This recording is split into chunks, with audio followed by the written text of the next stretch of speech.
Welcome to the Daily Record Spin. I'm your host, Jimmy Clements. Joining me today, as always, is my brother and the co-host of this show, Danny Oki. Danny, how you doing today, man? I'm good. I'm hot. I'm tired of the summer. Yeah. Which is not something I ever thought I would say, but man, this summer is brutal. I'm over it. Yeah, summer's actually the worst time to be in Los Angeles because it's just too hot. So, yeah, the rest of the year is lovely, but the summer kind of sucks. It's too high here too. Like I used to love being outside in the summers, and now it's like if I'm not in AC, I'm dying. For sure. Well, that young climate did change, so it did change. Yeah. Also, my car battery died today. That was no fun. Dude, that sucks. At least it's a battery. That's not terrible. I mean, yeah, Hunter's actually going and replacing it for me right now. He's a trooper, that's sweet. But sweet of him. He also he came and jumped me. He rescued me. But I was nice. In the middle of a session with a client and went to go take him home, and my car wouldn't start. So his dad came and rescued him, and then Hunter came and rescued me. So it's very dramatic, but we're here now. That's all good. All right. Well, I'm glad we're here. We're going to be doing the silliest of all episodes today. It is All-Star Week in baseball, and because of the lack of music content, I came up with this ridiculous idea to do a starting All-Star lineup of artists. Now, the way that we are going to do this is we're going to take the conceit of baseball, where you have 9 batters in the rotation and a pitcher, and we're going to fill those spots with artists. The way we did this was based on your position in the batting lineup. So 1, 2, 3, 4, 5, 6, 7, 8, 9. We assigned an artist to that spot based on that number song on each record in their discography. So I'm going to simplify that a little bit. Basically, if you're batting 1, that means that we really appreciate the opening tracks on all of your albums. If you are batting number 4, we really appreciate the 4th track on almost all of your albums. So we did have some flexibility in the latter half of the lineup. So from like 6 to 9, what we did is 9 is the closing track. So it doesn't actually have to be the 9th track on the album. It just has to be the closer. And then from 6, 7, and 8, basically, if you have consistent back half hits on your album, we kind of accepted that as like a chunk rather than a specific track. But for those first 5, we're definitely doing a specific track number. And then for our pitchers, these are artists that we trust to release a complete album every time. So these are going to be cool under pressure. They're always going to deliver. They're who we want up there on the mound every day. So before we do that, though, we are going to get into some just quick hits of some music that came out recently that we've been into. And Danny, why don't you go ahead and start with your first one here? Cool. Yeah, I over the past couple of weeks went out to consume content from all of my favorite music critics on TikTok and on YouTube, and just look at what's popping off on Metacritic with the critics, and just to find anything that I might have missed that is being reviewed really well. And I went and listened to a few of those, and 2 of them really, really stuck with me. The first I want to shout out is the new Pink Pantheress mixtape called Fancy That. Okay. It is truly a mixtape. It's 20 minutes long. It's 9 tracks. It's super short, very bite-sized listen. But what she's doing is really, really fun, like dance UK house music. Cool. And the entire thing is all hit, no miss. Like it is banger after banger after banger. Obviously, the one song Illegal is trending on TikTok right now. It's a pretty trendy sound to use. But the whole mixtape, like I said, it's super quick listen. It's all fun the entire time you're dancing. It's great. She's just doing a lot of really cool, a lot of the same sounds you hear on like Brat, but maybe a little bit more digestible, a little less abrasive. So it's really fun. I really like that. Pink Pantheress in the past has kind of rubbed me the wrong way because her tracks are so short. She gives you like 2-minute tracks or like sometimes like minute 50 tracks, and that just drives me crazy. But I will say that she's got a good sound, and I'm enjoying this mixtape a lot. So that's the first one. The second one, you are never going to believe this. You're not going to know who this artist is, I'm sure, but you're going to be shocked that for the first time, I think in my life, I am gagging over a rap album. Can you believe it? It happened. What a moment for me. Wow, I'm so proud. This is an album called Lotus by Little Simz. Little Simz is a UK rapper, and she is a poet, like an absolute poet. She really popped off, I think, got pretty close to mainstream a few years back. I don't remember what year, unfortunately. With an album called Sometimes I Feel Introvert. I think that's the name of the album.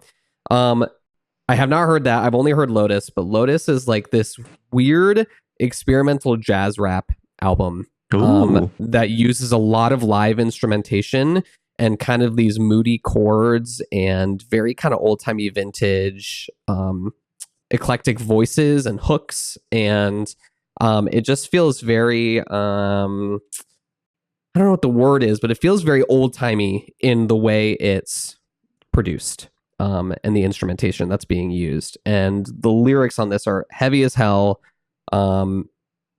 It's not something that is probably like the easiest listen ever. It's pretty dark at times, but she is saying some things on this album, let me tell you. And she has an incredible flow. She's very funny. She's very witty. And I don't think I would be loving this as much as I am if it weren't for how melodic the instrumentation is and how there is a hook in every single song. Like there's some kind of melody for me to sink my teeth into, along with how powerful her lyrics are. I'm kind of blown away by it, and I can see why it's getting a lot of really great critical reception. So cannot recommend Lotus enough if you have not listened to that. That's exciting. So when you say old school, are you talking about like sort of like 90s hip hop, or even before that, like the MC style? No, a little. It's really not. It's not hip hoppy at all. Like it is. It's like a jazz record. It but kind of like spoken word, kind of spoken word jazz. A little bit, yeah. But like there are like melodies, like there are singers throughout that are featured throughout the album, and they feel vintagey, as in like 50s, 60s kind of vintagey. Oh, interesting. Yeah. The kind of melodies that are being produced and the way their voices sound, it sounds very, very old timey. So I ordered it on vinyl like almost immediately because I was like, this is the kind of album that's made to listen to on vinyl.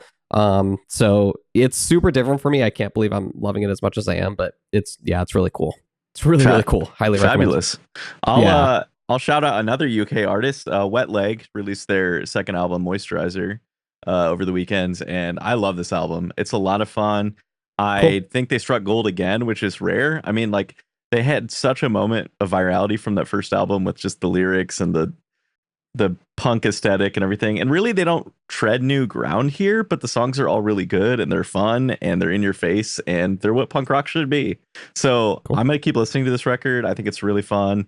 It's very witty, it's silly, but it also has some like really touching moments too. It's not all like crass and off the cuff, sort of like their first album was. There's definitely a little bit more depth here.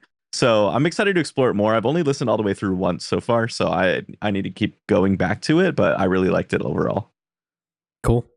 That's great. It's on my list to get to, but I haven't gotten to it yet. That's cool that you're liking it though. Really good songwriting, great. Very simple arrangements. I mean, guitar, bass, drums, singer, boom, that's it.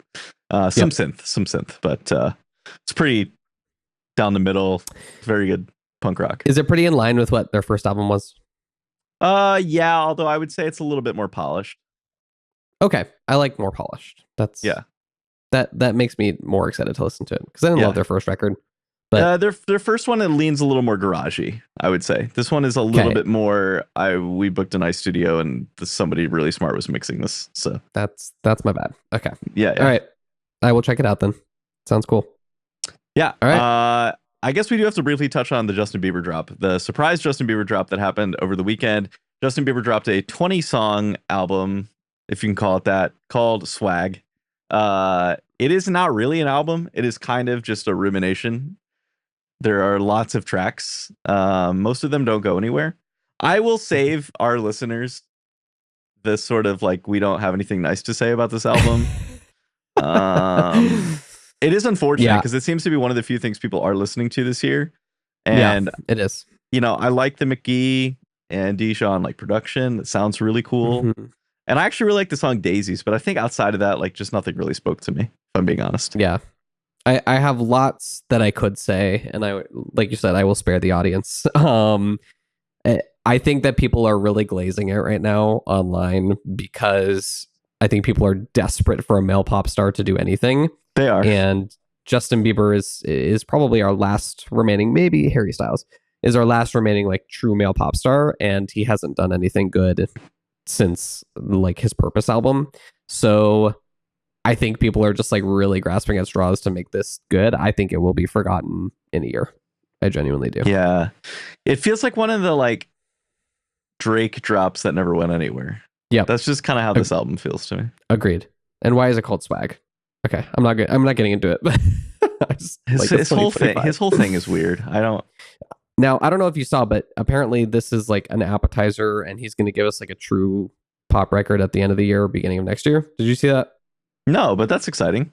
That's the word on the street, that this was kind of just like a passion project, and then he's going to give us like an actual album at the end of the year. Okay. I'm still looking forward to that. When he's in his bag, he's in his bag. Like Sorry and What Do You Mean are like two of my favorite hits from the 2010s. So if he can deliver something like that, I will be sad. But until then, I will not. Love Yourself, so. Also a really good song. Yeah, also a good song. What's that one he did with Kid Laroi too? Is he on Stay? Stay, that's it. Yeah. I love Stay. That's a great song too. So hopefully we get more of that. That would be cool. And honestly, I wouldn't mind some of the like McGee sounds. Like it's very neat with the like just direct in guitar sounds. They're they're very cool. It's fun, but yeah. Not a lot to say about the rest of this. So. Yeah, for sure. All right, speaking of memorable stuff, this exercise is going to be memorable. We're taking it to the park. The Dodgers are leading the NL West. It's All-Star Week. We are going out there to compete with our artist lineups. Who we got batting first on Team Okie? I just need to give a caveat that I have no idea what's going on. Okay, I don't think it's a surprise to anybody here that like I haven't watched a sport in my life. I don't care. I don't want to care. You watched Game 7 of the NBA Finals. Okay, I did, but only because it was the Pacers and like Indy was going crazy, and like Indy is never on the map. So when they are on the map, it was kind of fun. I will give you that. That's why people love sports. I will give you that. Okay, well, I'm a Colts fan because we went to the Super Bowl in like our first year in Indiana. You know what I mean? Right. Like, and then I've been chasing that feeling ever since. We haven't won since, but you know. Right. Yeah. So, anyways, when he pitched this, that was a pun. When he pitched this idea to me, nice. That's funny. See what I did there? Yeah. When he pitched this idea to me, I was like, I'm clueless, but I will try my best. So if I messed up at any point in this, I think I understand. If I messed up at any point, just pretend I didn't. Okay. For those who are skipping along into the episode, I'm just going to recap one more time. The batting order that you bat in for your artist corresponds to the number song in your discography. So 1 would be the first song in your albums, 2, second song in your albums, 3, third song in your albums, all the way down. All right. Yes. Got that clear. So Team Okie's up there. You're batting first. It's the top of the first inning. Who's coming out there? Okay. So track 1s were hard because I think that's like the most pivotal part of an album for me is how you open your album. And there were quite a few artists that I considered for this one. I will be honest and tell you that probably my preferred is Taylor Swift because I love the way she opens her albums. We'll talk a lot about her. She could fit so many places in the lineup. So many places completely agree. But I saved her for a different track. So I went with who I think is a really, really solid pick. Almost all of her albums, I think, open with a bang, bar just a couple. And that's Lady Gaga. Ooh, I think nice choice. She opens her albums super well. I'll just shout out a few of the banger album openers like she has. Just Dance is her first album opener. In the Fame Monster, it's Bad Romance. Ooh. After that, Born This Way, it's Marry the Night. Banger. In Art Pop, it's Aura, one of my favorites. Joanne is Diamond Heart, which I'm okay on. It's okay. Don't love Diamond Heart. They don't all have to Diamond be perfect. Right.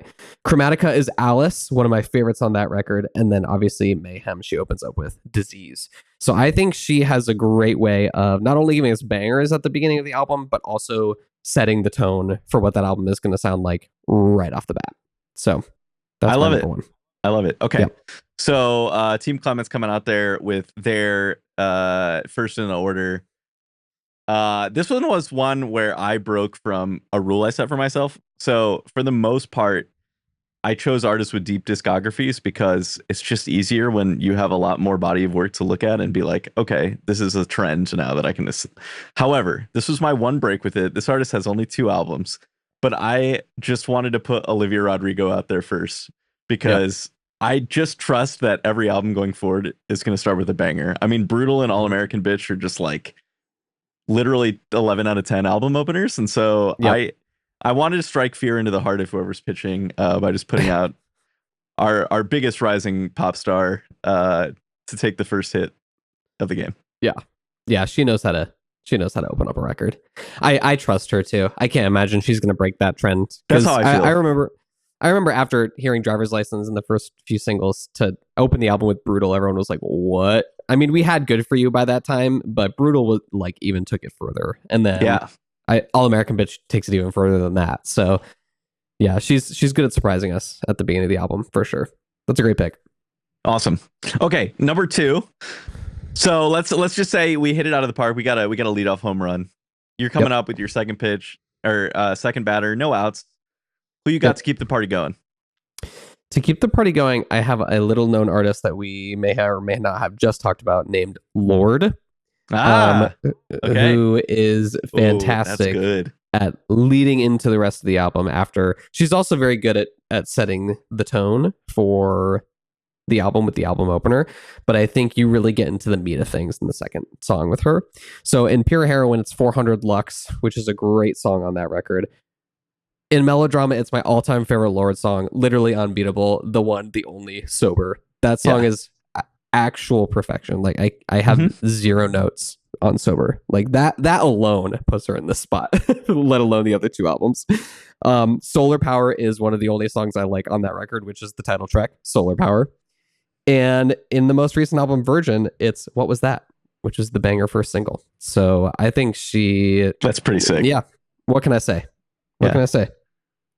That's a pretty good string of track 2s. Yeah. What's her walkout music? Sober?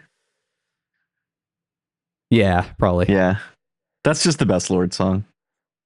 Or maybe What Was That? That's a good walkout. What Was That is a good walkout. Yeah. Yeah, that is a good walkout. I agree with that. Yeah. Sober's a little bit more moody, but it is a little bit more moody. What Was That is a little bit more, we can strut to that. Yeah. For sure. Okay, I like that pick a lot. Thanks. For my second batter, I went with Queens of the Stone Age. Now, a little bit of a weird pick. I was down to 2 artists on this one. This was like my last in, first out situation where I was between them and the Killers. But I went with Queens of the Stone Age because they consistently deliver a second track that's just like heavy and fun and gets the album going. The Killers have some early great ones with Mr. Brightside and Human, and then like You Can Sort of Count When You Were Young because it's right after an interlude. So that album opens with the song interlude and then that song. So you can kind of count it. But anyway, I went with the Queens of the Stone Age, and like they're all solid, but especially this last run. So starting with Era Vulgaris, you get Sick, Sick, Sick. The next album, I Sat by the Ocean, one of my favorite Queens of the Stone Age songs. And then the last 2 albums, you get The Way You Used to Do, and then in Times New Roman, Paper Machete. So a lot of really good tracks there. And I just wanted, like, if Olivia's coming out to bat right away, I want the next one to be like just some snarly rock. We got our pop princess, and now I just need someone to smash that ball 400 feet outside the park, get us another homer, and I think they're going to deliver here. I love it. Very good. I'm so unfamiliar with Queens of the Stone Age. It's not even funny, but it's okay. You should listen to a few of these songs. Yeah, you should listen to I Sat by the Ocean. That's a great song. Okay, I do like to Sit by the Ocean. Yeah, very good song. So if you do want to listen to like a full album, that's a little bit harder. I might start with The Vampire Time. What is it? What is that one called? Sure. Like Clockwork is the name of the album with I Sat by the Ocean. Very good album. Gotcha. Vampire Time and Memory is a song from that. I always think the album is called that for some reason. I don't know why. Just because I think Like Clockwork is kind of a lame title. Villains is a lot more poppy, which is their one after that, and their most recent one is just like pretty heavy, like thrash rock, which is excellent, but probably not your thing. So I would say, definitely not my thing. I would say Like Clockwork, and then maybe like Rated R for an early Queens of the Stone Age album. not Rihanna. Come here, bye bye. But also good stuff. Yeah, good stuff. Okay, cool. All right, third in the lineup. This is your last, like, I need this person to set the tone for the game. So who we got here for the third spot? So I picked a band that really loves to kind of switch it up on their third track, which I find very exciting. Like, really sets the tone well with the first track, and then a banger for the second track, and then kind of a little bit of a vibe switch for the third. So that's always very exciting for me. And I went with my favorite band here, Paramore, for track 3. So I'll run those through. In All We Know Is Falling, it's Emergency, which is one of their best singles. In Riot, it's Hallelujah, which really I think is an underrated bop in Paramore's discography. Yeah. No, it's not. Is it not? A lot of people don't like it. No, and they're dumb. What the hell? They're really dumb. No, when a couple years back, people were doing like rankings and stuff, and Hallelujah was like always at the bottom. And I'm like, y'all are tasteless. What the hell? Anyways, but we get like pop punk for the first 2 tracks of that album, and then Hallelujah just feels like a pop song to me. Like it's a really good switch up. On Brand New Eyes, it's Playing God. Which you start out with like hard hitting rock songs the first 2 tracks of that album, and then Playing God really strips it back to acoustic, which is cool. In Paramore, it's Grow Up, which is a super great tongue-in-cheek song. After Laughter, it's one of my all-time favorite Paramore songs, Told You So, and then in This Is Why, it's Running Out of Time. And then if you really wanted to shout out the Singles Club EP, In the Morning is the third track. A little bit of a deep cut there, but kind of an homage to Stevie Nicks and Landslide. So they have banger track 3s. I absolutely love their track 3s. They do. I did consider Paramore 4-3. They ended up in my lineup, but at a different spot. So we'll get to that. Nice. My 3 is where I went with Taylor Swift. Now, I was surprised by this. Okay. This was not. I'm not surprised.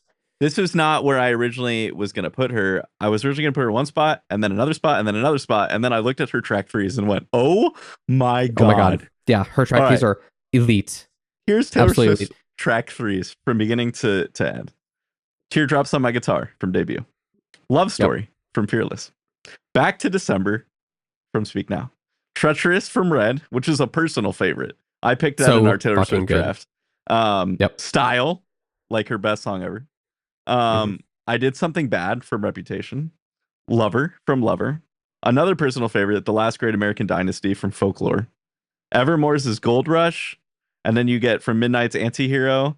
And one of the few standout tracks for me from Tortured Poets, My Boy Only Breaks His Favorite Toys. So literally undefeated. I mean, this is if Taylor Swift's coming out there third, I'm shaking in my boots if I'm the opposing pitcher. Sorry to whoever's pitching for you, but they're in trouble. No, I get it. I get it. Her track 3s are so elite. I think I could have put her in 4 different spots, and I'll save that for the end. But there are 4 different track numbers that she has that I think are just like unstoppable, and 3 is absolutely one of them. So yeah, that was a pretty great pick.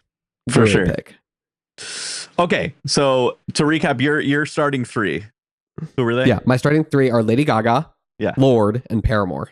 Okay, and mine were Olivia Rodrigo, Queens of the Stone Age, and Taylor Swift. So definitely heavy hitters out there. The score is already, let's say the score is 3-0. Everyone hit a home run. Or 3-3. Everyone hit a home run, both teams. Okay. Yep. Here we go. Fourth batter, usually like a kind of a switch up position, kind of a cleanup character, usually called, this is the cleanup role in baseball. So whatever happened in the first 3, this one's coming in to just make things work. Okay. In this case, their job is easy. But who do you have batting number 4? This is where it starts to get tricky for me in track listing lineup, right? I feel like those first 3 tracks are so pivotal, and then 4, just like we get into some inconsistencies, right? Some people like really keep delivering for those first like 5 or 6 tracks, and then some people really like lose it at 4. Yes, you know what I mean? So this one was a little bit hard for me, but I ultimately went with Ariana Grande for track 4. And I don't know that it's super consistent for her entire discography, but I will read you through her track 4s. She starts off with a bang with Tattooed Heart from Yours Truly. Incredible ballad. For my everything, this is not one of my favorites from the album. Well, that's not true. It is one of my favorites from the album. It's not one of my favorites in her discography, but I do think it's an underrated bop, and it's called Why Try. And Dangerous Woman, the fourth track, is Into You. Okay. One of the greatest pop songs of all time. So honestly, if I'm being honest with myself, the entire reason I chose her for number 4 was Into You. Which is so fair. Sorry. Like, song is worth... There might be some inconsistencies, but Into You, I think, accounts for everything. Okay, great. On Sweetener, it's REM. Super great jazz R&B kind of song. Thank You Next, it's Bloodline. The horns on that song get me going every single time. Positions, it's Just Like Magic, which is one of the only songs I like on that album. And then on Eternal Sunshine, it's technically the Saturn Returns interlude, but realistically, it's the title track, Eternal Sunshine. You can count Eternal Sunshine, that's fine. Yep. So again, not and this one's cheating, but track 4 on the Wicked soundtrack is What Is This Feeling? Well, yes. So that really gave it some more points, but ultimately it was Into You that slotted her here for me. Yeah, that's so fair. You know, if you have one like superpower, it's probably a good position to bat at. You know, exactly. You is that my pitcher is loathing you right now, truly and deeply. Okay, so my fourth position, I went with Foo Fighters, who are still currently in artist jail for me. They released. I'm so sorry. Okay, I haven't heard it yet. Here's the saga of the Foo Fighters lately. They fired their drummer that they just hired like 2 years ago. He was the guy that played on the Paramore self-titled album. He's a great drummer.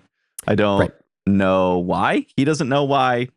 Weird. Then Dave comes out and he's like, I'm the drummer again. And everyone's like, okay, cool.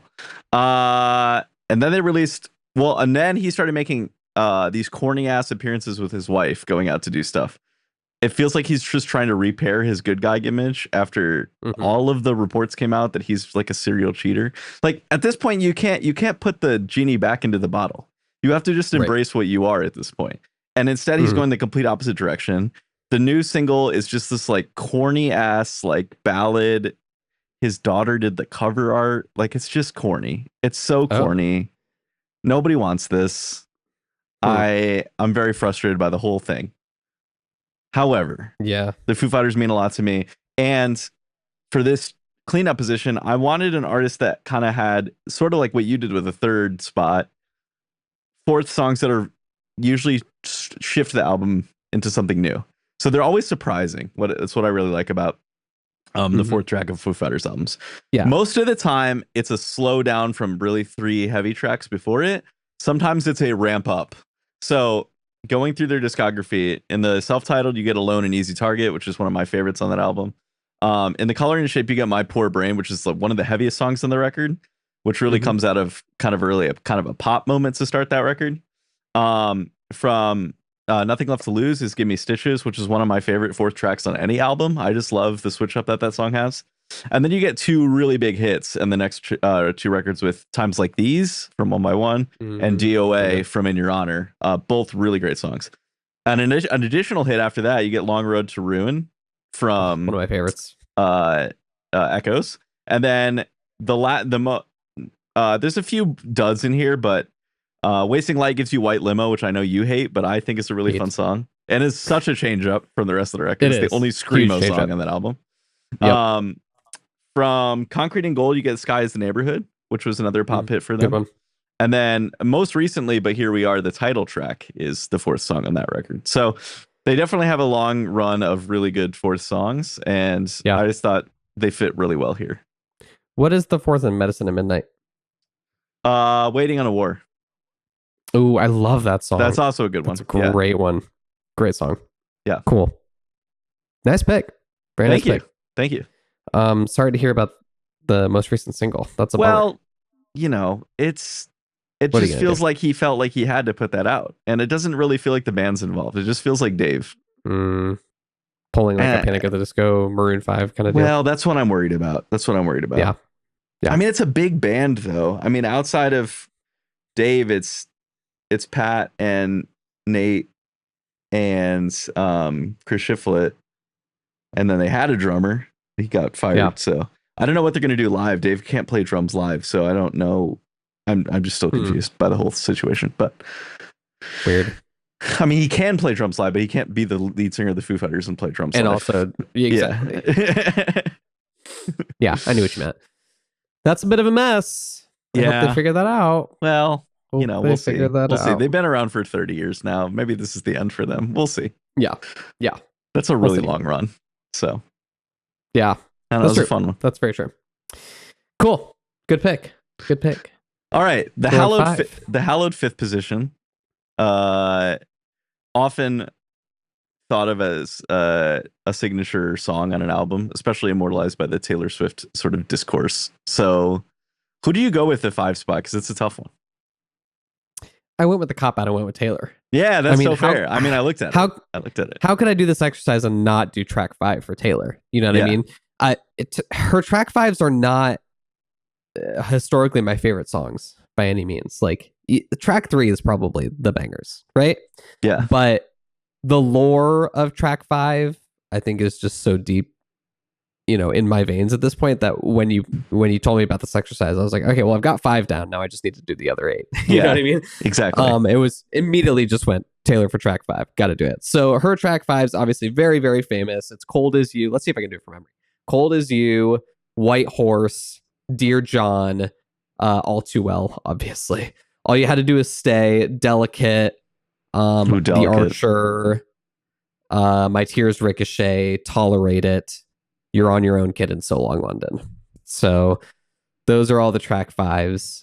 So Long London is not my favorite. I love the lyrics, don't like the music in that song. But obviously All Too Well, the best track 5. But huge shout out to Tolerate It, one of my all-time favorite Taylor songs. Nice. So I would say of those outside of All Too Well, My Tears Ricochet and Delicate are my favorites. Yeah, that's super fair.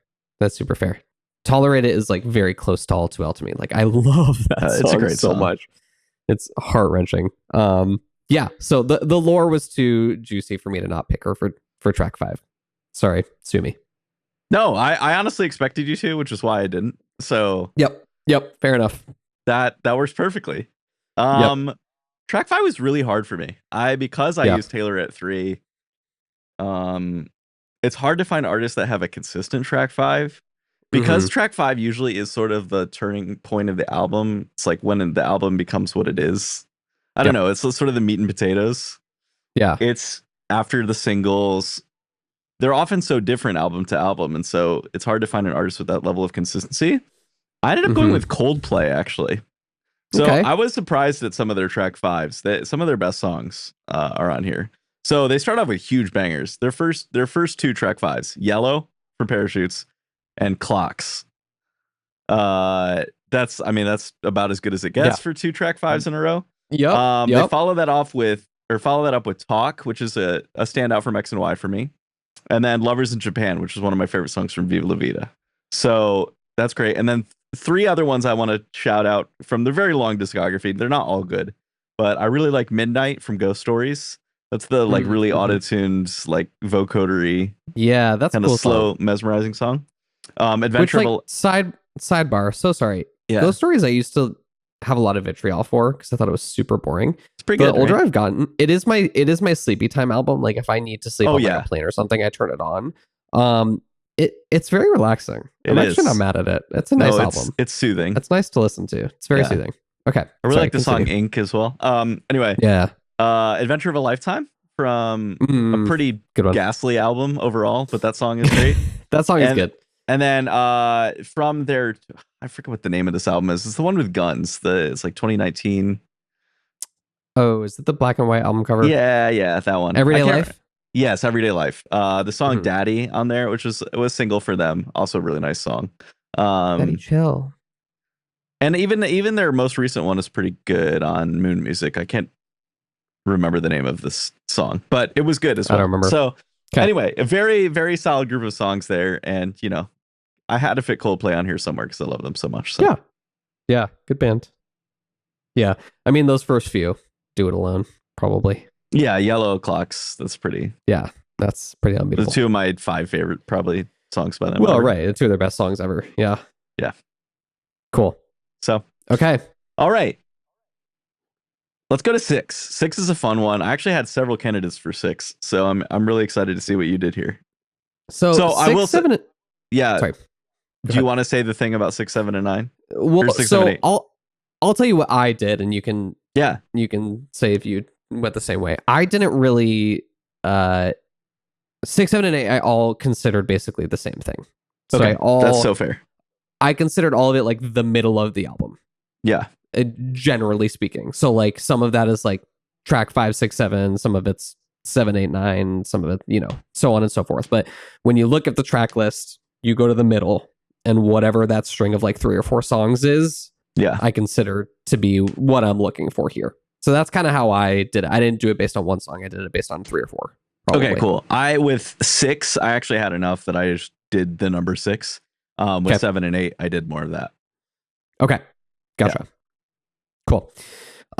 So my number 6 is an artist that you've already used. So because I did it the way I did it, where I just considered all 3 of these tracks the middle of the album is historically the worst part of the album, right? Yep. For most artists, I would say, and for most albums, the middle is where you lose a lot of people. Yeah. It is the hardest to get right.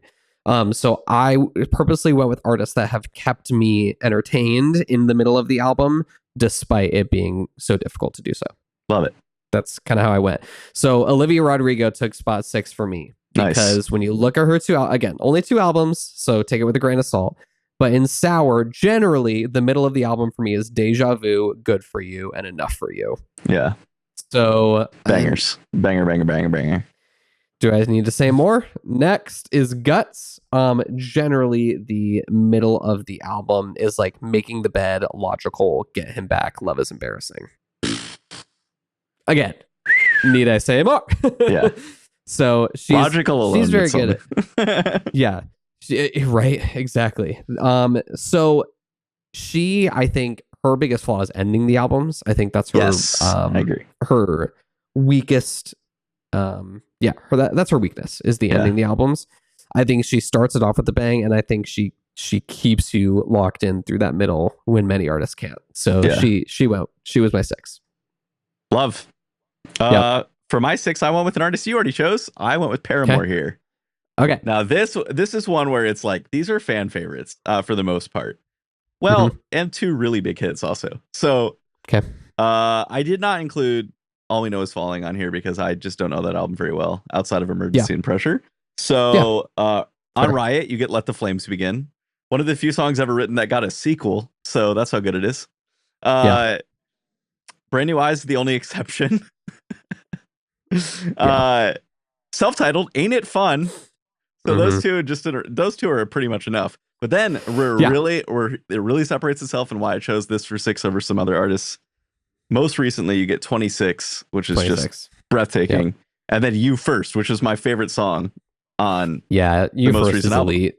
So I mean, like that's just banger central, the entire thing. Bangers. I mean, Let the Flames Begin alone is like that could have taken it for me. Huge fan favorite right there. Let the Flames Begin and part 2. Yeah. So elite. That's really good. Yeah. I was looking at them for 3 at first.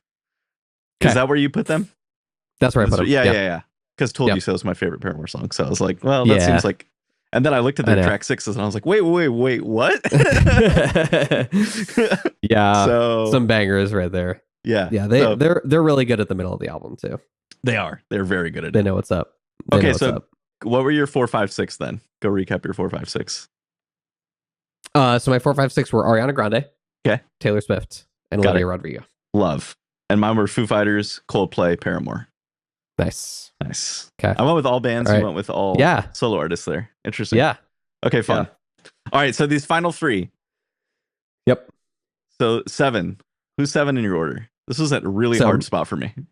Yeah, again, so I considered 6 through 8 the same classification. So 7 for me, I went with an artist that I didn't really think that would make this list, but when I went and looked at her albums, I was like, oh, shoot.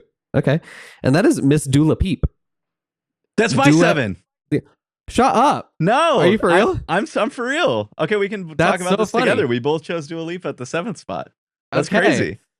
So when you look at the middle of the album, let's start with her debut. Generally the middle bottom of the album, you've got New Rules. Yep. Beggin', Homesick, and Thinking About You. Thinking About You is technically before New Rules, but New Rules alone, I mean, New Rules and Beggin', I think are absolute bangers, like two of the highlights from that album for sure. 100%. In future nostalgia, when you look generally around the middle of the album, depends on where you start it, but I'll say like Pretty Please, Hallucinate, Love Again, and Break My Heart. Yeah, like, yeah. Forget about it. Those are incredible. This is just an incredible run. Yeah. I mean, just on Hallucinate, which is the actual track 7, the one I wrote down, I was like, that's good enough to put you in here. But it's really Radical Optimism that cements it for me, because Illusion's track 7. Because Illusion is track 7. So What You Do in French, Exit, Illusion, and Falling Forever. A string of, that's probably the best part of the album right there for me. 100%. Yeah. All 4 of those are total bangers. So even though that album is not ultimately my favorite, like that's the best part of the record. So wow, how funny. That's really funny that we both landed there. How weird. It's not even like an obvious one for us either. No, super not obvious. I didn't think she would make it, but as I was like running through the list of like my most listened to artists, I was like, oh shit, she's got a great middle of the the album track record there. And honestly, like, it's a bit of a bummer that Radical Optimism was like meh, because this is an artist that I really do care about her entire discography. Like, I will continue to listen to her albums. Like, she is on a heater to start her career, despite a slight setback from the 3rd album. But I mean, like, the first two are so good. I don't know. Yeah. Yep. I agree. And no, I mean, Future Nostalgia alone has hooked me for the rest of her career. I will be forever. I will be listening. I don't care what it is. I'll be listening. I might not always love it. I might not always like it, but I will always listen. 100%. Yep. Okay, so we both had the same 7 with Dua Lipa. Yep. Who did you have at 8? So 8, I did try to do kind of like right before the last song. Okay, so great. Like the 3 tracks like right before the last song, and I went with our sad boy acoustic favorite, Mr. John Mayer. No way, I did too. Are you kidding me? Are you kidding me? We're really on the same wavelength. Holy smokes, what's going on here? That's super weird. So again, I tried to do like the 3 tracks leading up to like the end of the album. So I guess let's run through it. Room for Squares is Back to You, Great Indoors, and Not Myself. That one is pretty good. And track 8 is 3x5, which is what I wrote down.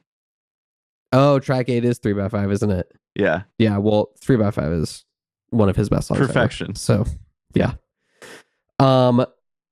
On Heavier Things, you've got Split Screen, Sadness, Daughters, and Only Heart.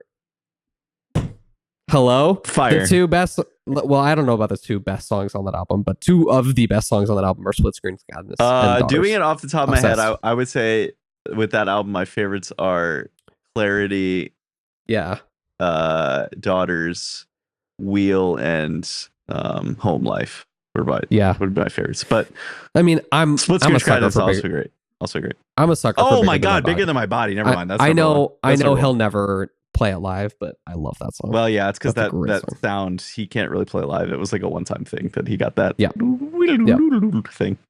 Yeah. Anyway, on Continuum, the end of the album is Bold as Love. Well, I'll go back one because slow dancing in a burning room.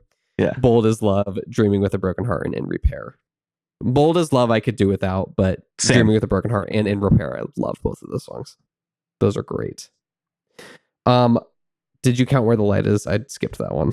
I did not count Where the Light Is. No, it's a live album. Okay, great. It's not really the same. Yeah, that's a little too much. Battle Studies. Let's look at it here. Essentially Edge of Desire. I mean, it's like track 9. Do I need to say any more? No. Okay, great. So that's the only one I'm going to shout out because holy shit. It's the best song on the record and one of his best ever.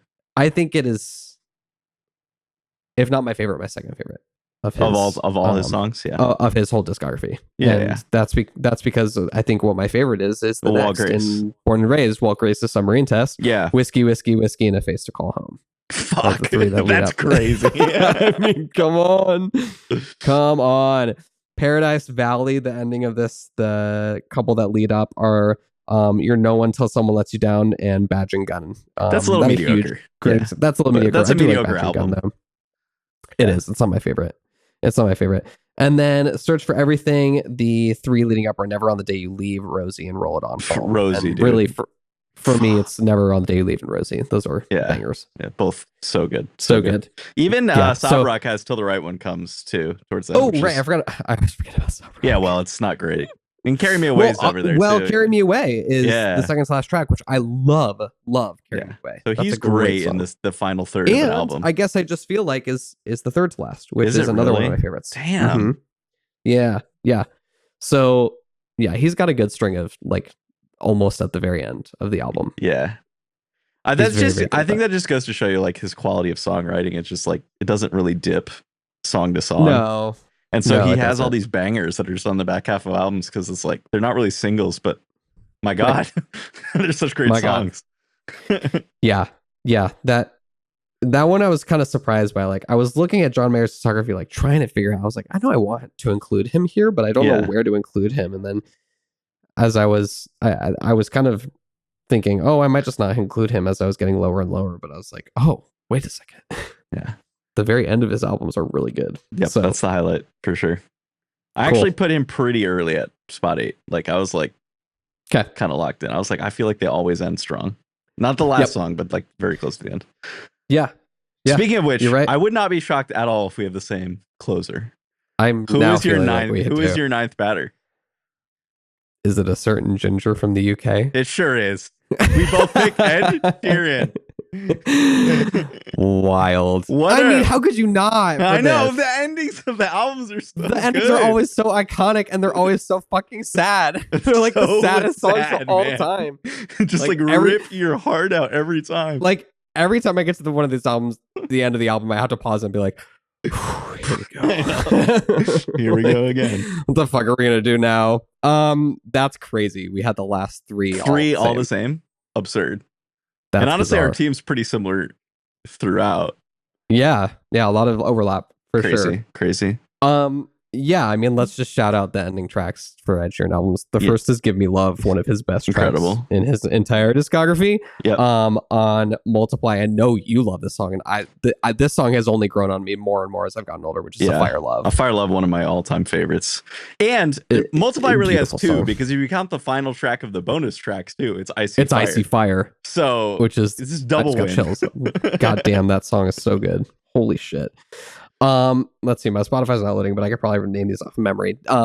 Divide is Super Mario Flowers. Yep. Arguably his saddest song. Yeah. Which is weird because if you look at Spotify, it doesn't show that the others are bonus tracks. So it doesn't actually show Super Mario Flowers. I went back and confirmed that is true. That is the end of the album, quote unquote. So because most of the time he does 4 bonus tracks. Right. At least in his early career. That's what he used to do. So yeah, and then I think the actual ending is not that great. Save Myself. Yeah. Yep. Which is fine, but I count Super Mario Flowers as the ending. Yeah, I agree. Equals is Visiting Hours, isn't it? No, it's Be Right Now is the last one. Be Right Now, which I love. I love Be Right Now too. Hours. Yeah, love Be Right Now. That's such a vibe. That song is such a vibe. Yeah, I love Equals. This is one of my weirdest takes ever, but I just really love it. I know album. It is one of your weirdest takes. I think your play is shaping up to be very Equals coded. I think so you're gonna like too, it based on what I'm hearing. Yeah. I think I'm gonna have fun with this album, but I don't know that it's gonna like be a top 10 album for me. Based on the singles, but I do think it's gonna be fun. I think it'll be really fun.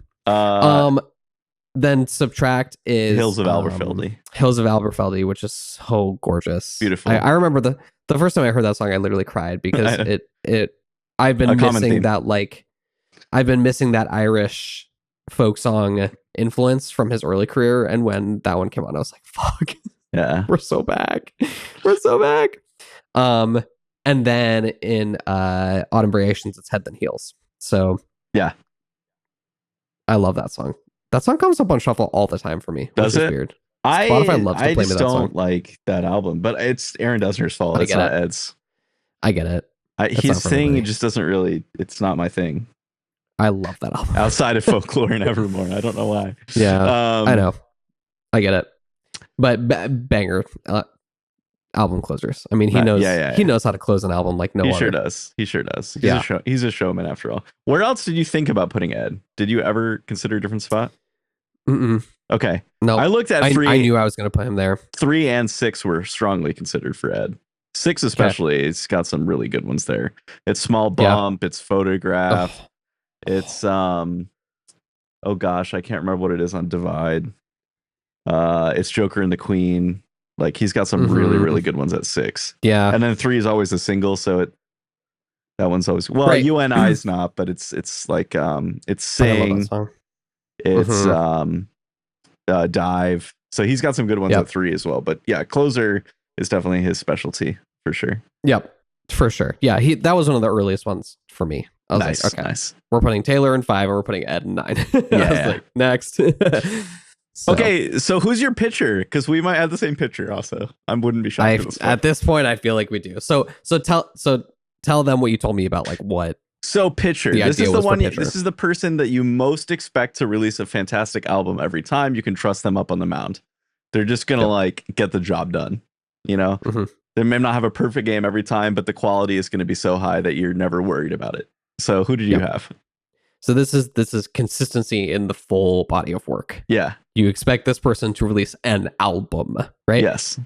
And are you going to say Beyonce? Because I'm saying Beyonce. Oh, I'm not, but good. Okay. I love that. Okay. I like that we had a different one. Okay. Thank God. Great choice. Yeah. Great choice. I'm going with Beyonce. I mean, that is the album's artist of our generation at this point, right? I think that's pretty undeniable. Like, you could argue Taylor Swift for that, but I really think her specialty is in her individual songwriting. I think Beyonce is a master craftsman of an album, a full body of work that tells a story beginning to end, sends a message, and makes you think. And I didn't really even consider anybody else for this. I had Beyonce like earlier, and then as I was getting closer to 10, I was like, wait, why am I trying to slot her into an album track here? She is the album, right? That's her thing. So love. I went with Beyonce. I'm glad you went with someone different though. That's exciting. Yeah. So I went with Billie Eilish.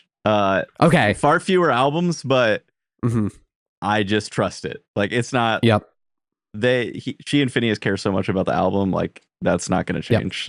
So that's why I went with there. I actually had Taylor Swift as the pitcher the entire time up until I was like, oh, her track 3s are literally elite, perfect. Like I can't leave her off of that part of the list. So yeah, I want you to know, I like agonized over trying to put Billie into one of these slots and just could not find a slot that was consistent enough. Yeah, her albums all have a different vibe.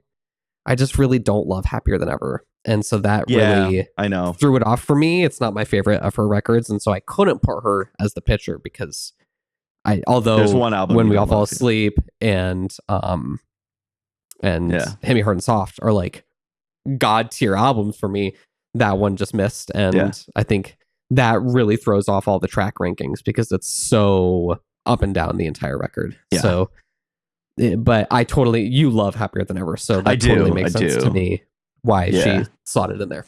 But I also struggle to put her in a song spot because her albums have such different flows where the highlight songs is completely different album to album. So Yep, they do. Well, and then Hit Me Hard and Soft, every song is a highlight. So what are you supposed to do with that? Yeah. If I was doing it based on Hit Me Hard and Soft alone, she would have been my pitcher. But yeah.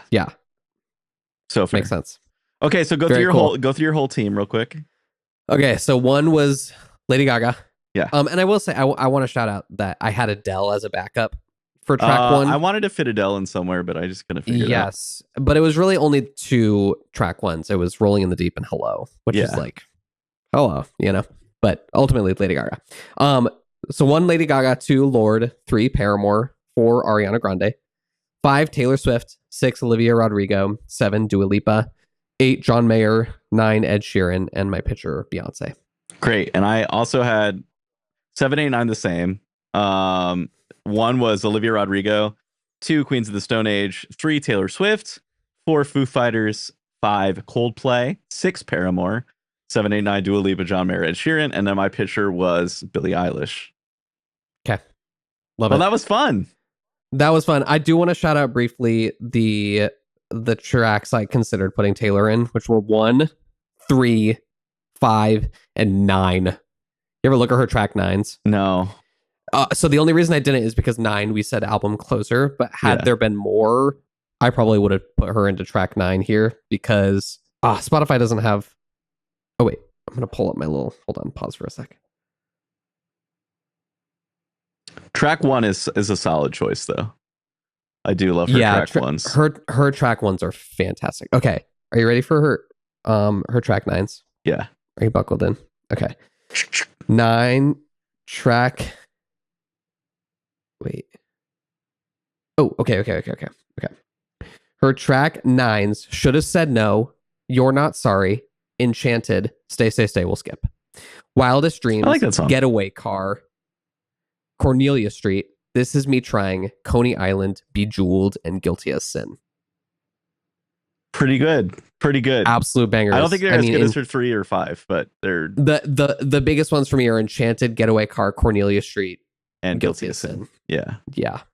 I mean, for sure. Forget about it. Yeah, track 9 is the other. Even though Sarah doesn't like Cornelia Street, right? Isn't that like a weird? Yeah, she's really wrong. Incorrect. Yeah, super wrong. Yeah, she needs to sit down and spend some time with it. Yeah. Sorry, your husband disapproves of your Taylor Swift taste. Sorry, we love you, Sarah. Okay. Yeah. Anyways, so that's it. Yay, we did it. Very cool. Okay, I'm glad that I did it right. Thank you for cosplaying as a straight today with me. That was You're quite welcome. Fun. Even though I put all pop girls. You did, but I expected that from you, and I love it. Right. And frankly, I did kind of also. I had a lot of pop girls on. I did have some a lot bands, of but a fair smattering of pop girlies as well. For sure. And Ed Sheeran, who we can't quit. Yeah. So many people will troll us for that, but seriously, listen to those closers. They're insane. Yeah, I don't care what people say anymore about Ed Sheeran. I don't listen. I don't know. It's okay to be wrong, It is. Okay. What's sparking joy for you, if anything, right now? I feel like I always get to this part of the episode with something to say, and then I always forget it by the time I'm here. But that's okay. I'm gonna shout out. I'm gonna stick with music for my cool. What's sparking joy, because there is a song that I have not talked about on here that I am so obsessed with, and is easily my song of the summer. And I just want justice. I want justice for this artist, and I think this is like a summer anthem, and not enough people are talking about it. Even though it's bubbling on TikTok. But this is a song called "Midnight Sun" by Zara Larsson. Okay, you must go listen to it. Zara Larsson has been like around, kind of like around forever. Yeah, I'm aware of her.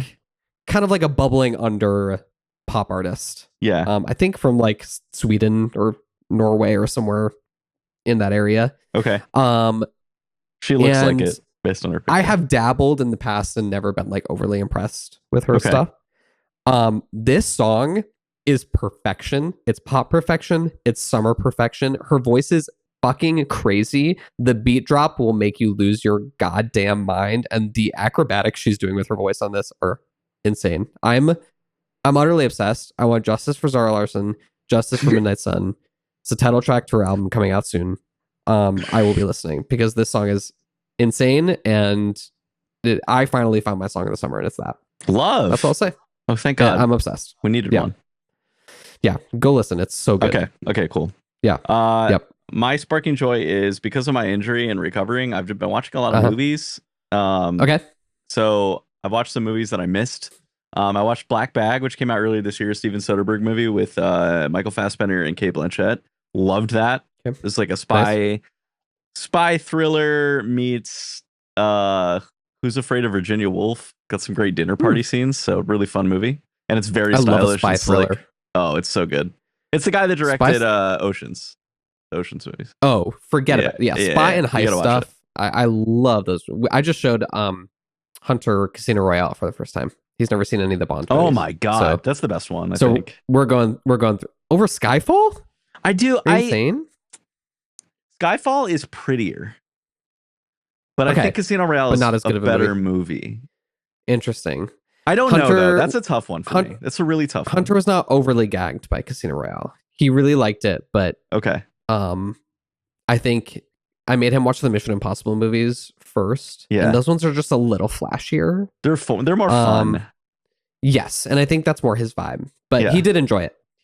I've never seen Spectre or No Time to Die, so Spectre we're doing this partially for me as well. No Time to Die is quite good. I think that's kind of controversial, but I do think it's quite good. Interesting. Some other movies I watched. Sorry to hijack your. No, that's okay. Go ahead. Definitely recommend Black Bag. It is streaming. I believe it's Peacock or Paramount, one of those two. then I watched Baby Girl with Nicole Kidman and Harris Oh, yeah. Dickinson. I'm mostly because I wanted to see Harris Dickinson as something, since he is being considered for Bond, actually, along with Okay. Tom Holland and Jacob Elordi. I think he would be a great Bond based on this movie. A little bit of a weird movie. I love the performances. It's very horny, which is fun. You don't see a lot of horny movies these days. And I liked it. Something just felt a little bit off about it for me. Or it just felt like slightly phony, slightly weird world. I don't know. Interesting. I couldn't quite put my finger on it, but it was definitely worth watching. I still gave it a good rating on Letterboxd. And then I watched Sideways with Paul Giamatti and Thomas Hayden Church. This is from 2004, directed by Alexander Payne. It's about two friends that go on a trip to wine country in Santa Barbara County after before one of them gets married. And this is instantly one of my favorite movies. I absolutely adored this movie. So I highly recommend this movie. Paul Giamatti's insane. Like, this is a very early leading role performance for him. And oh my goodness, he's absolutely extraordinary in it. And so is everyone in the movie. You get a really fun performance from Sandra Oh, who plays like pretty different from the type that she usually plays. And I don't know, it's great. It was awesome. Huge surprise for me. I'm hopefully going to see F1 tonight, which is in theaters still. And then I got to see Superman this week as well, because I've heard great things. So I've heard great things. It's definitely been a really good summer movie season. The first really since COVID that's been just like a lot of bangers. So yeah, excited to get out and see some of those for sure. Yeah, I forgot to say what my actual sparking joy other than Midnight Sun is. Oh yeah, it's Big Brothers. It's Big Brother season. Oh, there it is. We are here. It has started. So my recaps will be joining the podcast once again. We have the premiere and the first like full episode after the premiere. That's what we've seen so far. So liking the cast a lot so far, and my queen Rachel Riley is back on my TV. I literally could not be happier if I tried. I am obsessed with her. So has she won before?